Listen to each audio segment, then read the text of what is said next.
Hello बच्चों, welcome to Right Education channel. इस channel में हम पढ़ेंगे क्लास 6 से लेकर 10 तक के साइंस और एसएसटी के सारे chapters one by one. Class 6 में पहले शुरू करते हैं साइंस के चैप्टर। ये लास्ट चैप्टर है क्योंकि हाफ ईयरली ख़त्म हो गया है, एनुअल आने वाला है। तो एनुअल में हम उल्टा पढ़ेंगे ताकि जल्दी से जल्दी कवर हो जाए और खूब अच्छे से डिटेलिंग करेंगे। सारे नोट्स हमारे टेलीग्राम पे मिल जाएंगे, जो लिंक हम दे देंगे यूट्यूब के डिस्क्रिप्शन में। तो चलिए शुरू करते हैं। तो लास्ट चैप्टर है, बल्कि हम उल्टा पढ़ेंगे। ऐसा नहीं है कि लास्ट चैप्टर इसके बाद नहीं पढ़ेंगे लेकिन उल्टे पढ़ते हुए आएंगे। तो चैप्टर का नाम क्या है? गार्बेज इन और गार्बेज आउट। इसमें क्या होता है कि जितने भी कचड़े रहते हैं दुनिया भर के, कैसे क्या उसको ठिकाने लगाते हैं, कैसे प्रोड्यूस होता है वो, कैसे हमको हार्मफुल इफ़ेक्ट करेगा फ्यूचर के लिए, यहाँ प्रेजेंट के लिए, सारी चीज़ इसमें देखेंगे हम। कैसे क्या होता है, कैसे प्रोड्यूस होता है, प्लास्टिक वगैरह क्या चीज़, सारे चीज़ इसमें हम देखेंगे। ये देखिए, लास्ट चैप्टर है क्लास 6 का 16 chapter, garbage in garbage out. इसी में हम पढ़ेंगे। पहला इंट्रो है, डिफिनीशन। वेस्ट मटेरियल और rubbish especially household waste are called garbage. इसका डिफिनीशन है, मतलब कि जो बेकार चीज़, स्पेशली घर की जो बेकार चीज़ होते हैं उसे हम गार्बेज करते हैं, या हिंदी में उसे कूड़ा भी कहते हैं। अब घर के गार्बेज मतलब क्या? जैसे हम बाज़ार जाते हैं, सब्ज़ी वगैरह लाते हैं, उसमें जो पॉलीथीन आता है यूज़ करने के बाद वो तो बेकार हो जाता है, लेकिन उसको सड़ने में क्या है, बहुत टाइम लगता है। तो उसको मतलब उन सब बेकार चीज़ों को हम गार्बेज कहते हैं। इसका अगर डिफिनीशन बताना हो तो हम लिखेंगे वेस्ट मटेरियल या रबिश, स्पेशली किसको कह रहे हैं हम? हाउस होल्ड वेस्ट को, जो घर में यूज़ होती हैं और वो बेकार हो जाती हैं बाद में, उनको हम गार्बेज कहते हैं। इसको हिंदी में कूड़ा भी बोलते हैं। ये कहाँ कहाँ और भी जगह प्रोड्यूस होती है घर के अलावा? तो शॉप्स में, दुकानों पे, ऑफिस में जहाँ लोग काम करते हैं, स्कूल्स वगैरह में तो खासकर, और ऑफिस में और दुकान में भी तो बहुत ज़्यादा ये सब प्रोड्यूस होती हैं गार्बेज हर दिन। कहाँ कहाँ? शॉप्स, ऑफिस और स्कूल्स। अब शॉप्स में कैसे? जब हम लोग जाते हैं कुछ खाने पीने, तो वहाँ पे जो कागज़ देते हैं या जो भी पत्ता वगैरह देते हैं उसे हम खा के वहीं फेंक देते हैं, वो भी एक तरह का गार्बेज हुआ। ऑफिस में क्या होता है, लोग काम करते हैं, पेपर पर कुछ लिखते हैं, पेपर लिखने के बाद वो जो यूज़ हो जाता है उसके बाद फेंक देते हैं, फिर भी एक तरह का गार्बेज हुआ। स्कूल्स में हम क्या करते हैं, पन्ना वगैरह फाड़ उड़ के फेंक देते हैं डस्टबिन में, वो भी एक क्या है, गार्बेज है। दूसरा पॉइंट में आते हैं, द पील्स। पील्स मतलब होता है छिलके। जो डिफ़िकल्ट वर्ड रहेंगे हम उनको हिंदी में लिख दिए हैं ताकि आप लोग को समझ में आए। तो peels of fruits and vegetables, मतलब कि फलों और सब्जियों के छिलके, वो भी तो एक तरह का वेस्ट ही है। और बचा हुआ खाना, लेफ्ट ओवर कुक्ड फूड, मतलब कि बचा हुआ खाना जो रहता है वो, और सब्जी, फलों के छिलके, और गिरी हुई पत्तियाँ, जो पेड़ों से पत्तियाँ गिरती हैं मुरझाई हुई, वो भी एक तरह का क्या है, गार्बेज है ना। ये सारे के सारे are thrown in away as garbage, सारे के सारे गार्बेज में फेंके जाते हैं, मतलब कि कूड़ा माने जाते हैं। टीयरिंग ऑफ पेपर्स, जो कि हम स्कूल में करते हैं, अभी एग्जांपल दिए हैं, देखो स्कूल में दिया। Tearing of papers is also waste paper and it's generated garbage.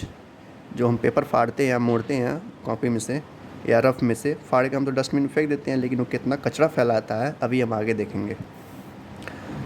Some old unwanted and useless plastic object such as polythene bags, मतलब कि कुछ पुराने और बेकार चीज़ और यूजलेस, जिसको हम यूज़ नहीं करते हैं, प्लास्टिक ऑब्जेक्ट, जैसे कि पॉलीथीन बैग्स हो गए। वही ब्लैक पॉलीथीन या बहुत सारी पॉलीथीन होती है जो हम लोग मार्केट जाते हैं, आलू वगैरह सब्जी लाते हैं, मांग तो लेते हैं, लेकिन उसको सड़ने में कितना टाइम लगता है अभी हम आगे देखेंगे। प्लास्टिक बॉटल्स हो गए जो हम लोग पानी पीते हैं, टूटे हुए गिलास जो रहते हैं खिड़की के वगैरह वगैरह, और जो हम लोग टॉयज़ खेलते हैं, खिलौने जो हम लोग खेलते हैं, चाइनीज़ बॉल जिसे कहते हैं, वो भी क्या है, एक तरह का प्लास्टिक है। आप कहोगे, कुछ लड़के कहेंगे कि खिलौने रखे लेकिन खेलो यार, लेकिन जो लकड़ी के बने होते हैं वो और अच्छे होते भी हैं और देखने में भी काफ़ी अच्छे लगते हैं।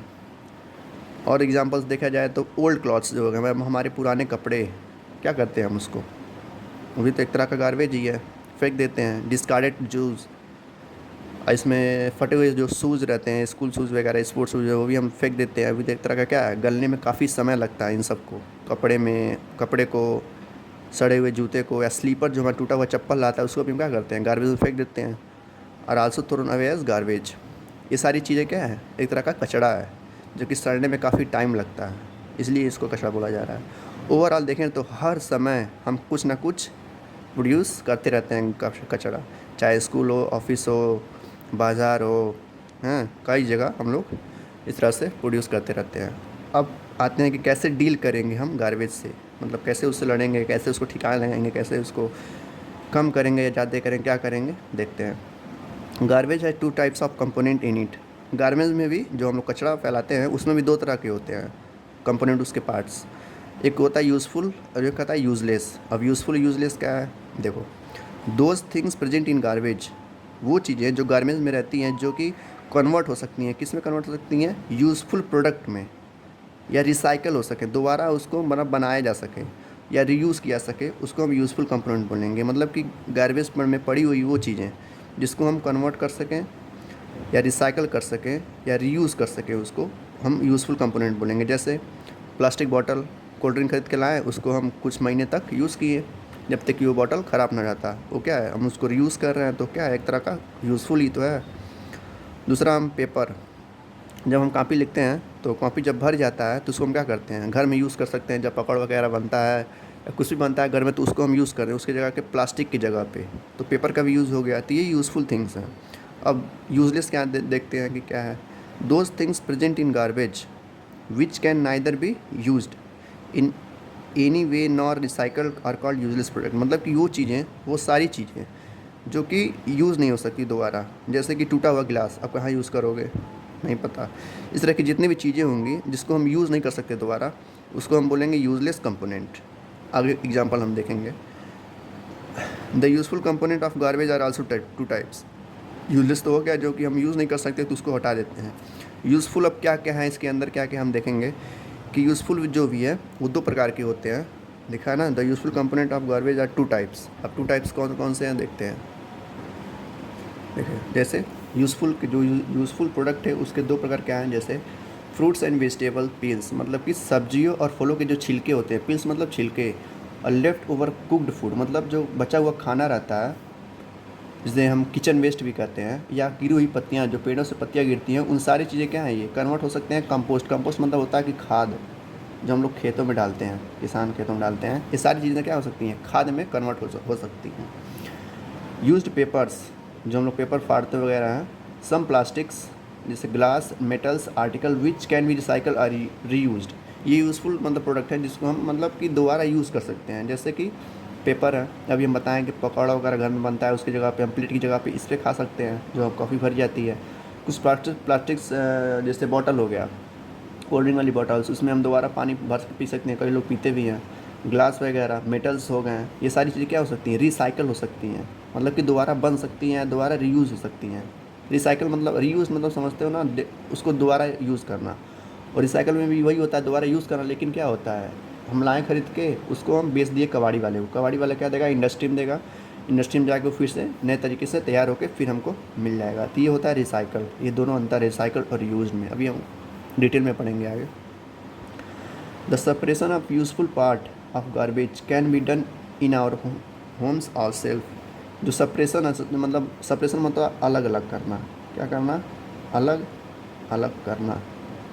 इसका यूज़फुल पार्ट ऑफ गार्बेज का, जो कुछ कचरा, जो हमारे घर का कचरा रहता है, उसमें कुछ यूज़फुल पार्ट्स होते हैं और कुछ बेकार पार्ट्स होते हैं, तो उसको हम खुद से ही अलग अलग कर सकते हैं। अगर नहीं करेंगे, मान लो फेंक दिए, तो क्या होता है कि जहाँ पर गार्बेज इकट्ठा होता है, जिसको हम गार्बेज डंप बोलते हैं, वहाँ पर जाएगा, और लोगों के द्वारा, कौन लोगों के द्वारा, जो कचरा वचड़ा उठाते हैं, उनको हम क्या बोलते हैं, रैग पिकर, कूड़ा उठाने वाला। वो लोग क्या करते हैं, अलग अलग छांटते हैं। जो यूज़फुल प्रोडक्ट रहता है, जैसे प्लास्टिक वगैरह देखे होंगे हम लोग ट्रेन स्टेशन पे, प्लास्टिक के जो डब्बे हैं उठाते हैं, तो ये सब उठा के वो लोग बेच देते हैं, तो वही लोग रैग पिकर्स करते हैं। यही काम हम घर पे कर सकते हैं। कबाड़ी वाला आया, उसको हम बेच दें, हमको ही फ़ायदा होगा। तो एक अलग से पॉइंट है कि जो सेपरेशन है हम घर पे भी कर सकते हैं। अगर नहीं भी करते हैं तो ये लोग जो रैग पिकर होते हैं, ये लोग अपना कर लेंगे। फिर आता है some garbage rots where other does not, मतलब कि कुछ जो कचड़े रहते हैं, जो जो कूड़ा रहता है, रॉड्स मतलब होता है सड़ना, रॉड्स मतलब सड़ना। वहीं कुछ जो कचड़े रहते हैं या कूड़ा रहता है, उस नहीं सड़ता, तो वही कह रहा है कुछ जो कचड़े रहेंगे या कूड़ा रहेगा वो सड़ जाएगा, कुछ कूड़े नहीं सड़ते हैं। जैसे the part of garbage which can rot या डीके, मतलब कि कचड़ा का वो हिस्सा जो क्या हो जाए, सड़ जाए या डिकम्पोज हो जाए प्राकृतिक रूप से, या टू फॉर्म हार्मलेस सब्सटेंस, मतलब कि ऐसा सब्सटेंस वो फॉर्म करे जो कि क्या हो, हार्मलेस हो, हार्म ना करे, हमको नुकसान ना पहुंचाए, वो हार्मलेस हो, उसे हम क्या कहेंगे, बायोडिग्रेडेबल कहेंगे। बायोडिग्रेडेबल मतलब कि वो सारी मतलब चीज़ें गार्बेज की जो काफ़ी आसानी से क्या हो, ख़त्म हो जाए नेचुरल प्रोसेस से, और वो हार्म भी ना करे, तो उसको हम क्या बोलेंगे, बायोडिग्रेडेबल प्रोडक्ट। बायोडिग्रेडेबल प्रोडक्ट जैसे क्या हो सकता है बायोडिग्रेडेबल प्रोडक्ट, अभी देखेंगे आगे हम उसको। और दूसरा एग्जांपल जैसे क्या है, ये biodegradable garbage also known as organic waste, वही कह रहा है कि जो बायोडिग्रेडेबल गार्बेज, गार्बेज मतलब जो कचरा होता है उसको हम ऑर्गेनिक वेस्ट के नाम से भी जानते हैं। जैसे एग्जांपल्स हो गए जो कि बायोडिग्रेडेबल है, मतलब कि जो आसानी से सड़ जाते हैं, peels of fruits and vegetables, छिलके जो होते हैं सब्जियों के और फलों के, लेफ्ट ओवर फूड, बचा हुआ खाना, ठीक, पत्तियाँ जो होती हैं, पेड़ों की पत्तियाँ भी एग्जाम्पल हम देखे हैं, पेपर जो हम लोग फाड़ते हैं, कॉटन कपड़ा, सूती का कपड़ा, ये सारी चीज़ें क्या हैं, बायोडिग्रेडेबल है। बायोडिग्रेडेबल के एग्जाम्पल्स अगर एग्जाम में पूछता है तो डिफिनीसन तो ये हो गया, इसका एग्जाम्पल हम ये लिख देंगे, फॉर्म फ्रॉम एनिमल से, और ये तो हो गया यू ह्यूमन बींग से सारी चीज़ें आती हैं। अब कह रहा है एनिमल से ऐसे क्या चीज़ें हैं जो बायोडिग्रेडेबल है, जैसे कि ऊल जो हम लोग पहनते हैं, सिल्क, लेदर जो हम लोग बेल्ट वगैरह लगाते हैं लेदर का ही होता है, काउ डंग, ये सारी चीज़ें क्या है, बायोडिग्रेडेबल है, काफ़ी आसानी से ये नेचुरल प्रोसेस से, प्राकृतिक रूप से सड़ जाती हैं। अब वही कह रहा है कि जो चीज़ें नहीं सड़ती हैं, जैसे कि on the other hand the part of garbage which does not rot, वो चीज़ जो कि सड़ती नहीं है, नेचर प्राकृतिक रूप से, उसे क्या कहते हैं, non biodegradable. Example plastic, glass, metal, इन सबको सड़ती ये भी, लेकिन सड़ने में हज़ारों करोड़ों साल लग जाते हैं, और ये क्या होता है, साल भर के अंदर सड़ जाएगा, और ये काफ़ी टाइम लेगा। तो इसीलिए कह रहा है कि ये नॉन बायोडिग्रेडेबल, बायो मतलब होता है नेचर एक तरह से, जहाँ लिविंग बींग्स रहते हैं, तो बायोडिग्रेडेबल मतलब कि वो सारी बायोडिग्रेडेबल मतलब कि वो सारी चीज़ें जो काफ़ी आसानी से क्या हो, कंपोज हो जाए, ठीक, डिकम्पोज हो जाए। और नॉन बायोडिग्रेडेबल वो सारी चीज़ें जैसे प्लास्टिक, ग्लास, मेटल जो कि डिकम्पोज ना हो आसानी से। कह रहा है कि फिर आते हैं, चाहे कुछ शहरों में और टाउन्स में, शहर मतलब जो हम जहाँ रहते हैं, और टाउन्स मतलब जहाँ नुक्कड़ वगैरह रहती है, छोटे छोटे चौराहे रहते हैं, वहाँ पर क्या करता है म्यूनसिपाल्टी जो होती है शहर की, प्रोवाइड कराती हैं दो तरह की डस्टबिन। डस्टबिन मतलब जहाँ पर कचरा फेंका जाता है, डब्बे रहते हैं दो तरह के कचरे को कलेक्ट करने के लिए। अब सोचो कि कौन से दो तरह के कचरे, कचरे तो सब एक ही होते हैं, नहीं दो तरह के होते हैं। देखो पहला होता है द ग्रीन डस्टबिन, दो डस्टबिन होते हैं एक साथ, देखे होगे कभी कभी। जो ग्रीन डस्टबिन होता है वो किस लिए होता है, is for collecting kitchen waste and other plants and animal waste which can make to compost, मतलब कि वो सारी चीज़ें ग्रीन डस्टबिन में डाली जाती हैं जिससे क्या हो सके, जल्दी से उसको डिकम्पोज किया जा सके और उससे खाद बनाया जा सके। मतलब कि कंपोस्ट मतलब होता है कि खाद है। तो ग्रीन में, ग्रीन मतलब हरा, तो उसमें सारी चीज़ें डालेंगे जिससे क्या हो, खाद बन सके। और ब्लू डस्टबिन में वो सारी चीज़ें डालेंगे जिससे मतलब बेकार जो हो, जैसे कि मेटल हो गया, ग्लास हो गया, ब्रोकन ग्लास, या प्लास्टिक वगैरह हो गया, ये सब में किस डालेंगे, ब्लू।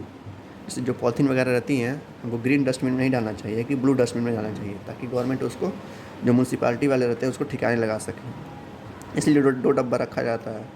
तो वही कह रहे हैं, जब blue dustbin is for collecting waste material such as plastics, glass, object which can be recycled और यूज्ड, ताकि वो रिसाइकल हो सके या यूज़ हो सके। अगला देखते हैं कि डिस्पोजल ऑफ गार्बेज, मतलब कि कैसे उसको हटाएं गार्बेज को, ठीक है। अब देखो disposal of garbage means to get rid of garbage, मतलब कि गार्बेज या कचरे को क्या करना, हटाना, राइड मतलब हटाना। सब इम्पॉर्टेंट मेथड या modes of garbage disposal are, कुछ महत्वपूर्ण क्या है, तरीके हैं जिससे हम गार्बेज को हटा सकते हैं, और ये 5 तरीके हैं। पहला क्या है, कंपोस्टिंग, खाद बनाना। दूसरा है वर्मी कंपोस्टिंग, इससे भी खाद ही बनता है लेकिन एक हाई क्वालिटी का खाद बनता है। इसके में यूज़ केचुआ का मतलब इसमें यूज़ किया जाता है सड़ाने के लिए, केचुआ खाद इसको कहा जाता है। वर्मी कंपोस्टिंग मतलब केचुआ खाद, मतलब केचुओं का यूज़ करके खाद बनाया जाता है। कंपोस्ट मतलब होता है खाद, सिंपल। रिसाइकल मतलब बताएं कि जैसे प्लास्टिक बॉटल लाए, ओवर यूज़ कर लिए, उसको दे दिए कबाड़ी वाले को, कबाड़ी वाला जाके इंडस्ट्री में देगा, इंडस्ट्री उसको फिर से बना के उसमें कोल्ड ड्रिंक भर के हमको फिर दे देगी, तो उसको कहेंगे रिसाइकलिंग। और रीयूज़ मतलब जैसे हम लाए मार्केट से, उसको रीयूज़ कर रहे हैं अभी, तो उसको हम क्या बोलेंगे, रीयूज़, दोबारा यूज़ कर रहे हैं। और ये रिसाइकलिंग जब तक कि फैक्ट्री में जाके दोबारा न बन के आए। और लैंडफिल, लैंडफिल मतलब कि ज़मीन में कचरे को गाड़ना। जिससे गड्ढा वड्ढा रहता है, उसमें जो म्यूनसिपालिटी रहती है, जो प्रोडक्ट नहीं मतलब बन सकते हैं उसको क्या करती है, ला के लैंडफिल कर देती है, मतलब कि ज़मीन में गाड़ देती है। तो पहले पे आते हैं, पहले टॉपिक पे। पहला मेथड जिससे हम क्या कर सकते हैं, गार्बेज को ख़त्म कर सकते हैं। तो पहला मेथड है कंपोस्टिंग। कंपोस्टिंग में का डिफिनीसन, सबका डिफिनीसन हम लिखे हुए हैं, एग्जांपल लिखे हुए हैं, देख लेना। सबका हैंड रिटन नोट सब मिल जाएगा टेलीग्राम के चैनल में। तो पढ़ते हैं, the process of converting plant and animal waste materials into manure by rotting is called composting. मतलब कि वो प्रतिक्रिया जिसमें हम क्या कर सकें, कन्वर्ट कर सकें, क्या कन्वर्ट कर सकें, प्लांट और एनिमल के वेस्ट मटेरियल को। अब किस में कन्वर्ट करना है, मैन्योर। मैन्योर मतलब होता है खाद, मैन्योर मतलब खाद। कंपोस्टिंग मतलब, कंपोस्ट मतलब भी खाद और मैन्योर मतलब भी खाद। रोटिंग मतलब सड़ाना, मतलब कि एनिमल और प्लांट के वेस्ट को, मटेरियल को सड़ा के हम क्या कर रहे हैं, खाद बना रहे हैं, तो उसको हम क्या बोलेंगे, composting. Compost is a natural fertiliser. जो कंपोस्ट होता है, जो हम लोग खाद बनाते हैं इन सब के द्वारा, प्लांट्स और एनिमल वेस्ट के द्वारा, वो कौन सा खाद होता है, नेचुरल मैन्योर होता है, नेचुरल फर्टिलाइज़र होता है। ठीक, जैसे example, domestic garbage like peels of fruit and vegetable. जो घर के गार्बेज होते हैं, छिलके, पील्स मतलब छिलके, किसके छिलके, फ्रूट्स और वेजिटेबल के छिलके, और फॉलन लीव्स, जो पेड़ों से गिरी हुई पत्तियां रहती हैं, उनको हम डिस्पोज कर सकते हैं। किस तरीके से, कंपोस्टिंग का यूज़ करके। And use as a manure. जैसे हम क्या किए, ये सब लाए, क्या क्या लाए, peels of fruits and vegetable को जमा किए, पत्तियों को जमा किए, और जो भी चीज़ होता है जिसमें हम कंपोस्ट कर सकें, आसान वाला चीज़, बचा हुआ खाना भी हो सकता है, इसको हम क्या किए, ला के कंपोस्ट कर दिए, सड़ाना शुरू कर दिए। महीने 2 महीना लगेगा इसको सड़ के ख़त्म हो जाएगा। जब उसको 2 महीना बाद, 3 महीने बाद उसको खोदोगे तो उसमें से बहुत ही अच्छी तरह का क्या होगा, खाद निकलेगा, जिसको हम खेतों में इस्तेमाल करके सब्जियां वगैरह का यूज़ करने में, मतलब बढ़ाने में यूज़ कर सकते हैं। अब दूसरे पे जाने के लिए, मतलब वर्मी कंपोस्टिंग पे जाने के लिए एक थोड़ा सा पॉइंट है। Before we go further and describe vermicomposting, we should know something about red worms. Red worm मतलब कि लाल केचुआ। हम बोले ना, वर्मी कंपोस्टिंग मतलब केचुए का बनाया हुआ खाद। अब केचुए के बारे में बता रहा है कि केचुआ क्या है, थोड़ा सा पॉइंट है। लाल केचुआ, रेड वर्म्स मतलब लाल केचुआ, ये अर्थवर्म का एक तरह का प्रजाति होती है, लाल केचुआ। देखो, red worms, red worms are a kind of earthworms. Earthworm मतलब वही केचुआ होता है जो ब्राउन कलर के होते हैं, डार्क ब्राउन। और जो रेड वर्म्स होते हैं वो भी एक तरह के केचुए होते हैं, लेकिन किस तरह के होते हैं, लाल कलर के होते हैं। They have remarkable ability to convert plant matter such as peels of fruit. उनके पास एक बहुत ही अच्छा एबिलिटी होती है, क्षमता होती है कन्वर्ट करने के लिए, बदलने के लिए प्लांट मैटर को। जैसे प्लांट्स मैटर क्या हो गया है, सब्जियों और छिलकों, मतलब सब्जियों और फलों के छिलकों को, और ग्रीन लीव्स, जो हरे पत्तियां रहती हैं, सूखी हुई पत्तियां रहती हैं, उनको बहुत ही वेरी हाई क्वालिटी मैन्योर में कन्वर्ट करता है, जिसे हम वर्मी कंपोस्ट कहते हैं। Vermi compost is much better manure then ordinary compost. Vermi compost जो होता है ना, ये बहुत ही हाई क्वालिटी का खाद रहता है। किससे अब कंपेयर करें तो कंपोस्टिंग और वर्मी कंपोस्टिंग में पूछेगा कि कौन सा, वो कंपोस्टिंग और वर्मी कंपोस्टिंग में पूछेगा 1 वर्ड में आंसर कि कौन सा बेस्ट खाद बनता है, तो वर्मी कंपोस्टिंग से सबसे बेहतरीन खाद बनता है। ठीक, तो ज़्यादातर जो किसान होते हैं वो वर्मी कंपोस्टिंग का ही यूज़ करते हैं खाद बनाने के लिए, क्योंकि इससे बहुत ही आले दर्जे का खाद बनता है। अब आते हैं वर्मी कंपोस्टिंग पे। द कंपोस्ट मतलब कि खाद made by using redworms is called vermicompost. ये इसका हो गया डिफिनीसन, मतलब कि वो खाद जो हम बना रहे हैं किसका यूज़ करके, रेडवर्म्स, लाल केचुए का यूज़ करके हम बना रहे हैं, उसको हम कहेंगे वर्मी कंपोस्ट। ठीक, vermi compost is very high quality manure. अगर ये 2 नंबर का आता है तो पहला पॉइंट ये लिखना, हमेशा आंसर पॉइंट में लिखा जाता है, 1 से लेकर 12 तक। अगर पॉइंट में लिखते हो, चाहे कोई भी सब्जेक्ट हो, SST हो, मैथ हो, साइंस हो, मैथ को तो छोड़ दो, चाहे जो भी सब्जेक्ट हो, मैथ को छोड़ के तुमको पूरा में पूरा नंबर मिलेगा, कटने का कोई चांस ही नहीं है। जितने टॉपर होते हैं सब ऐसे ही लिखते हैं, इसलिए हम सारा का सारा जो है पॉइंट में लिखे हैं, ताकि समझने में भी आसानी हो और लिखने में भी आसानी हो। तो ये हो गया डेफिनेशन, और ये हो गया इसका दूसरा पॉइंट जो कि बहुत इंपॉर्टेंट है, और ये टॉपिक भी इम्पॉर्टेंट है। ये वर्मी कंपोस्ट हमेशा आता है। तो vermi compost is a very high quality manure, बहुत ही हाई क्वालिटी का मैन्योर होता है। तो अगला पॉइंट है इसका, देखो पेज नंबर सब पे लिख दिए हैं, टेलीग्राम पे भी ऐसे लिखा हुआ मिलेगा ताकि कोई कन्फ्यूजन ना हो। तो अगला पॉइंट है वर्मी कंपोस्ट का। Only the garbage containing plant and animal waste can be converted into vermicompost by red worm. मतलब कि वो वही कचड़े वर्मी कंपोस्ट से कन्वर्ट हो सकते हैं, जो कि क्या हो, प्लांट और एनिमल के वेस्ट हो। अब ऐसा नहीं है कि ग्लास को ला रहे हो, मेटल का ला रहे हो, प्लास्टिक ला रहे हो और वर्मी कंपोस्ट कह रहे हो कि नहीं केचुए जो हैं पचा लेंगे, नहीं पचा पाएंगे भाई। हम लोग प्लास्टिक वगैरह थोड़ी खा पाएंगे, वैसे केचुए भी होते हैं। तो वही गार्बेज कन्वर्ट हो पाएगा वर्मी कंपोस्ट में जो प्लांट और एनिमल के वेस्ट हों, ठीक। Can be converted into vermicompost by red worms. क्योंकि ये कारण क्यों है, क्योंकि जो रेडवर्म्स होते हैं can not eat up these materials, यहाँ कैन नॉट होगा, नहीं, एक मिनट। कह रहा है कि बस गार्बेज जो प्लांट और एनिमल के गार्बेज हैं वही बस वर्मी कंपोस्ट के द्वारा बदल सकता है, क्योंकि ये जो केचुए होते हैं बस एनिमल और प्लांट के ही वेस्ट को खाते हैं, ठीक। ये क्या लिखा, because red worms can eat up these materials, plant और एनिमल के ही मटेरियल को खा पाते हैं, इसलिए बस यही मटेरियल क्या हो सकते हैं, हाई क्वालिटी के मैन्योर बन सकते हैं।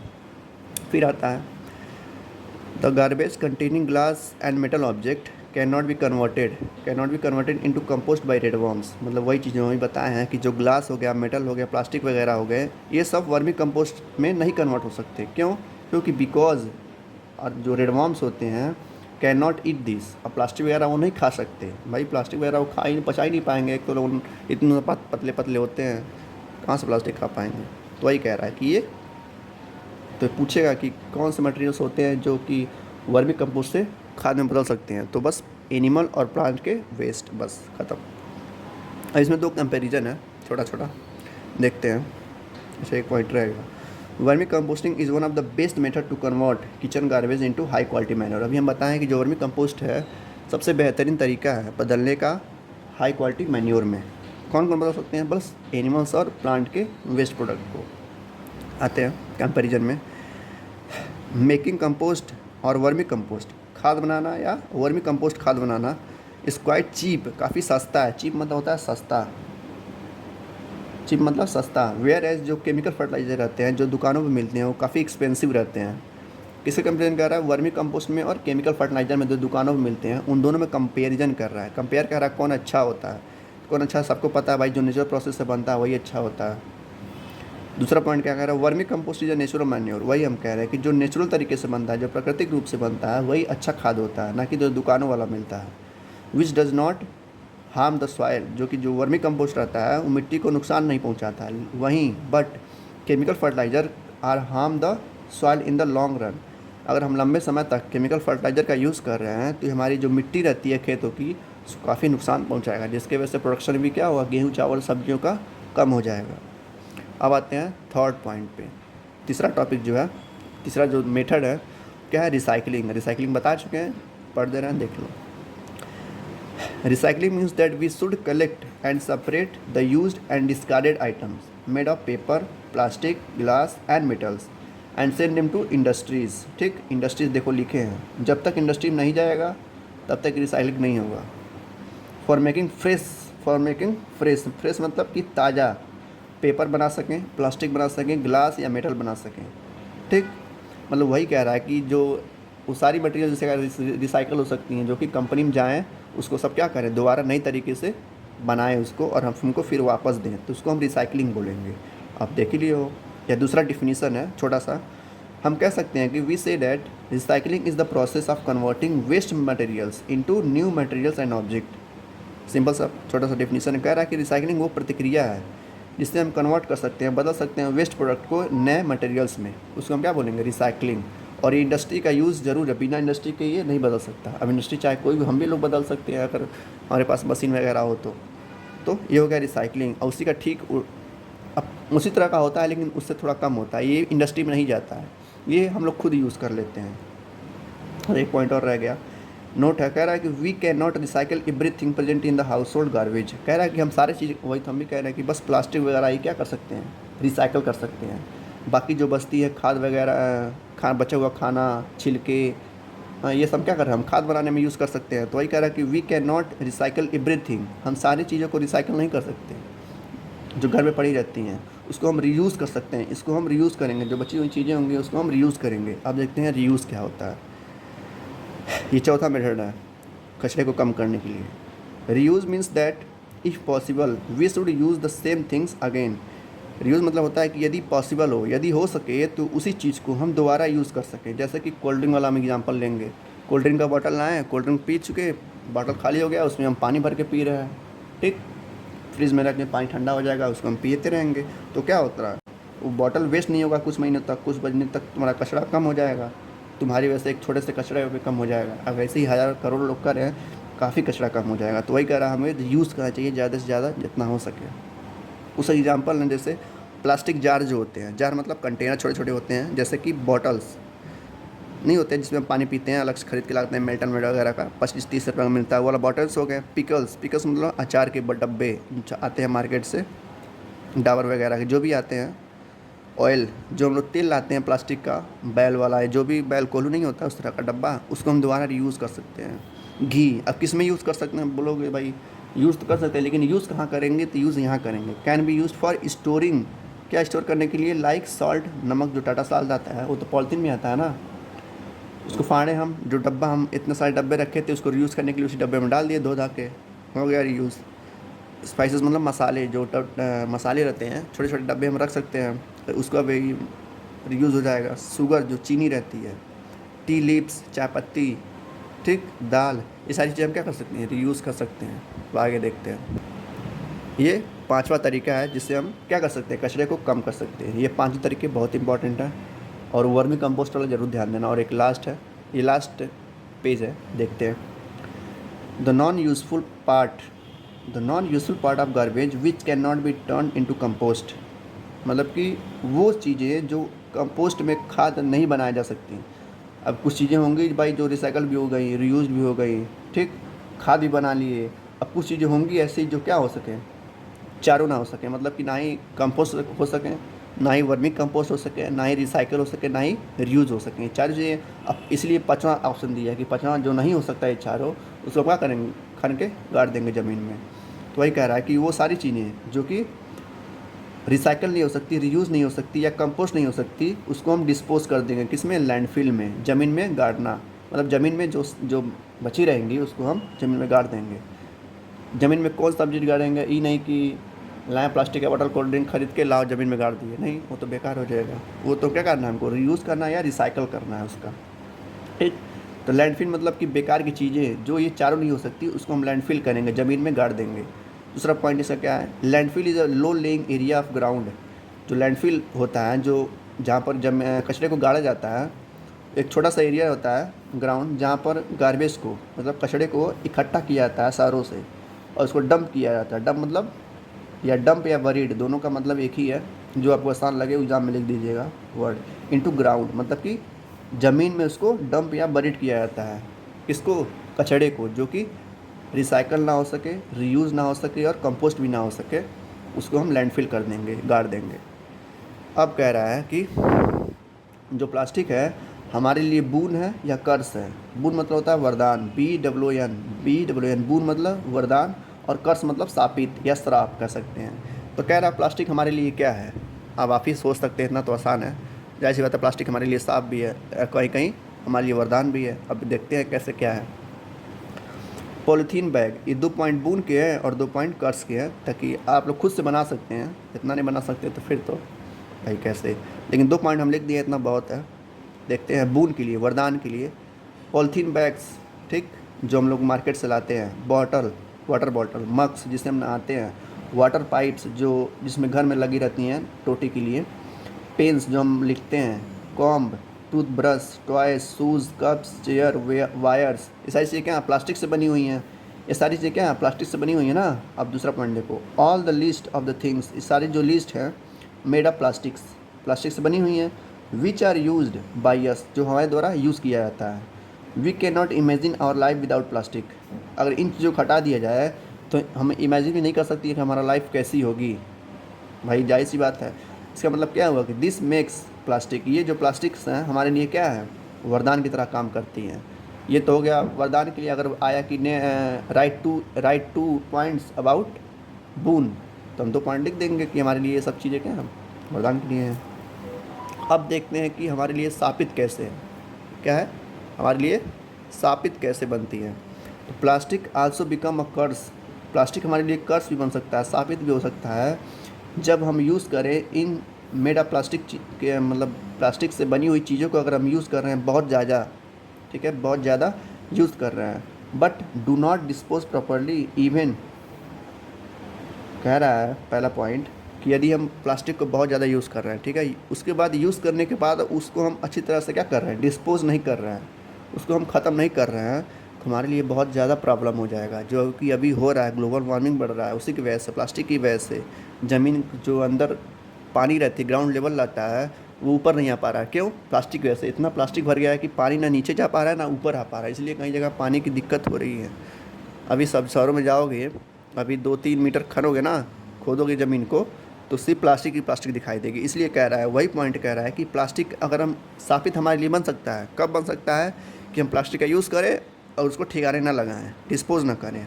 दूसरा पॉइंट क्या है, even burning of plastics produce extremely harmful gases. अगर हम प्लास्टिक को जलाते हैं तो काफ़ी ज़्यादा नुकसानदायक गैसेस निकलती हैं जो कि हमको नुकसान करेंगी।